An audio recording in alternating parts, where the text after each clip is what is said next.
Part 2 tayo ngayon mga katawan, mga apo, mga anak. Ato ipadayon tong mga kuro-kuro nila sa Surgando Sasot og ni Joey og ni Evie Hugalbot, okay, Elmer, taga Cebu. Ato ipadayon, tanaw na to ang kuan, padayon na to itong video kay nindot kayo ang ilang panagkukakubildo that is going to be removed from the common space. Yes, exactly. Like for example, yung pagkakaintindi natin ngayon ng territory, no? Pagkakaintindi natin ngayon ng territory, hindi po natin to inimbento sa hindi po itinelegislate ng Kongreso. This existed. This is a product of struggle of states on how to define territory. And everything that emanates from territory, ayan na yung territorial sea, exclusive economic zone, contiguous zone, continental shelf, etc. Baseline, yes. Baseline, yan. So ganyan. Actually, meron pa siyang maling sinabi dun sa pag-demarcate ng territory. Pero let's go. So yung muna, so kailangan malaman niyo tong basic na to, no? Para hindi kayo naloloko. So, ngayon, sabi... Nandiyan ba si Tio? Wait, nandiyan si Tio? Nandiyan ba si Tio? Paramdam ka, Tio. Join ka. Oh, join ka, Tio. Padala mo sa Facebook na lang ng ano. Ng link. Join ka dong, Tio. Dali dong, sa kadong. Oo, kasi daw student to para makapagtanong siya. Yeah. Diba? Kaya nga halimbawa, can you claim Saturn as part of your territory?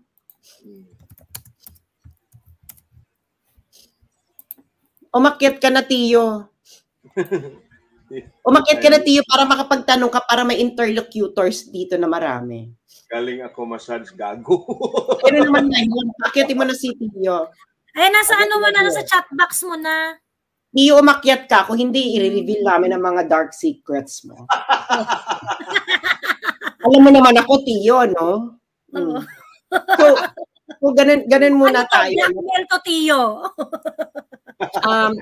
So ngayon, punta ngayon tayo sa Article 56 niya. Yun ang kanyang unang reference. Article 56. So, she's trying to establish na atin ang West Philippine Sea by starting with Article 56, Article 56 of the UNCLOS.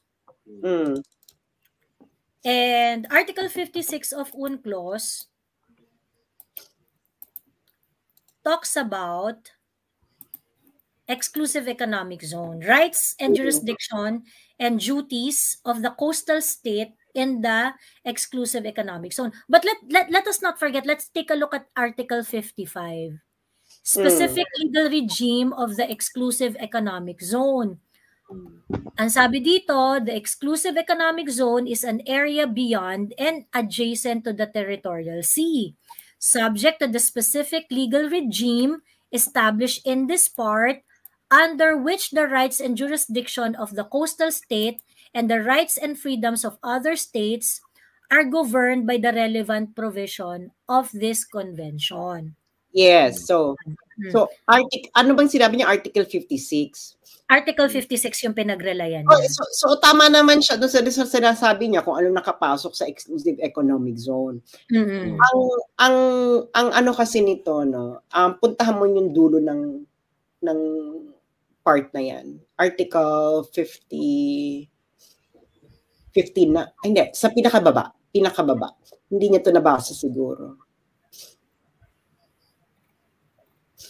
Sige pa, girl.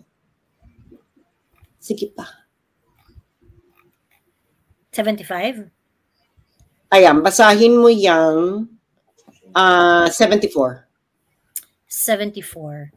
The limitation of the exclusive economic zone between states with opposite or adjacent coasts. The delimitation of the exclusive economic zone between states with opposite or adjacent coasts shall be effected by agreement on the basis of international law, as referred to in Article 38 of the Statute of International Court of Justice, Okay, Article in order to 75. achieve an equitable solution. Okay, Article 75 tayo. Ito pala yung tinutukoy ko. Article 75. Subject to this part, the outer limit lines of the exclusive economic zone and lines of delimitation drawn in accordance with Article 74 shall be shown on charts of a scale or scales adequate of ascertaining their position. Where appropriate, list of geographical coordinate of points specifying the geodetic datum may be substituted for such outer limit lines or lines of delimitation. The coastal state shall give due publicity to such charts or list of geographical coordinates and shall deposit a copy of each such chart or list with the Secretary General of the United Nations. Oh, meron ba yan? Tinanong ko si attorney, actually nag-leave ako kay attorney to provide to us the exact coordinates of West Philippine Sea. So that we can start fighting for the West Philippine Sea, attorney. And where can you get that? You can get that. And where can you get that? The only authorized agency of government to do that is the NAMRIA, the National Mapping and ano ba yun? Ang tawag dyan? That has been tasked, no? I think since 2013 ata yun, no? Na until now, they haven't completed, no? The geographical coordinates of that proposed ano nga.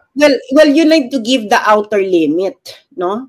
And the limit. Kaso meron ba? Meron bang limit? Wala. Anong limit ng West Philippines Sea?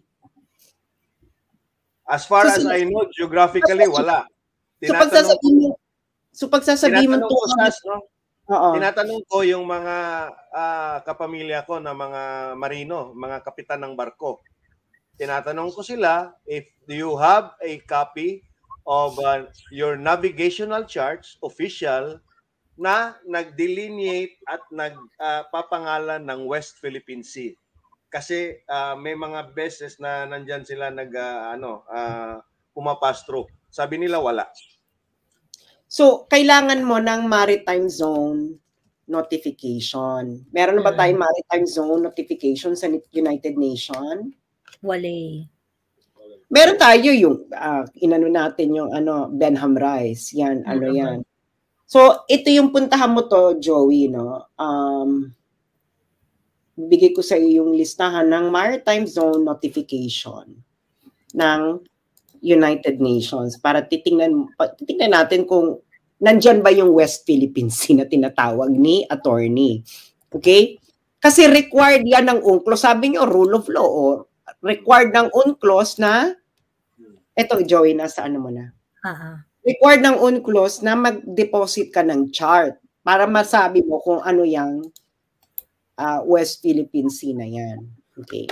So, Joey, ang mga hangganan, yung geographical boundary ng tinatawag mong maritime zone na West Philippine Sea. West Philippine Sea.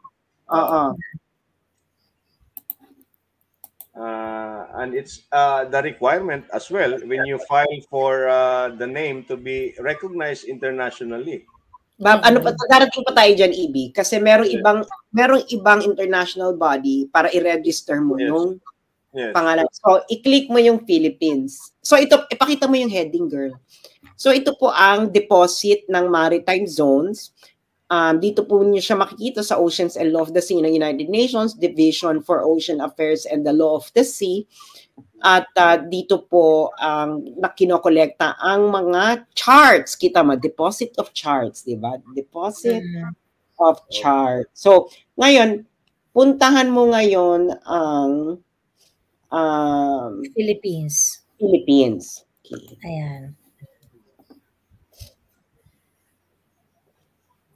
Submission and compliance with the deposit obligation pursuant to the United Nations Convention on the Law of the Seas.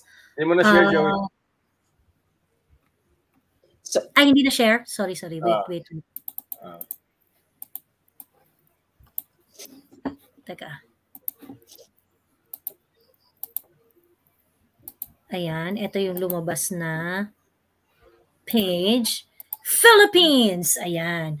Page last updated June 19. Oh.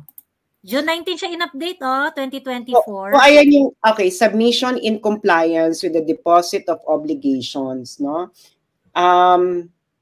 So ngayon, meron tayo dyang, at asa na ang ating EEZ deposit?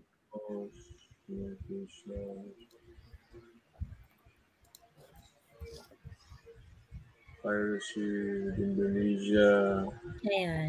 Hindi, ano yan, mga reply na yan. Kasi nga, mag-aano ka yan eh. Asan yung ano natin dyan? Submission ng pa-EEZ. So, meron kang list of geographic coordinates points. Pero these are, pag hinlik mo yan, ito yung coordinates ng baseline. Baselines lang. Yung Baselines. first Hindi. is yung baseline in relation to the National Baselines Law. Oo, baseline lang yan. Okay? Yan. Okay, so, Ito yung itsura niya. so definitely hindi yung MZN 69 kasi iba pang ano yung baseline eh. Ayan, So, natakot po si Tio Moreno sa aming program. Yan, nandito na po siya. Ito po ay patunay na marami po talagang tinatagong sekreto si Tio Moreno. ayan na nga. So nasan nga yung ano diyan? Nasan diyan yung West Philippine Sea? Kahit nga yung administrative order ni Pinoy. Wala diyan, nandiyan ba sa submission? Wala. Sorry. So wala ka ditong ipinasok, di ba? So pag kinlik mo yung 2012 MCN, nawala na yung ano natin. Yung which one? Yung pinaproject mo. Yung charts. Tata. So ayaw kalimot pag-subscribe, share, and comment or like para usab makit-anta ni Lulo sa mga subscription nato para mudaghan pa ta, okay? Og ayaw pod kalimot pag-subscribe ni Joey Cruz, okay? Para sa iyan channel, suportahan nato kay nindot kayo ilang mga kuro-kuro aning kuan nagrupo ka, so bantay-bantay or tanaw-tanaw lang sa ato mga video, pero ayaw mo pataka og tuo kanang kuan kanira bang video dito ni nakuha nila sa kuan sa TikTok. Murag ang TikTok karon mo idaghan kaya na pong kabuang ipangutang diha.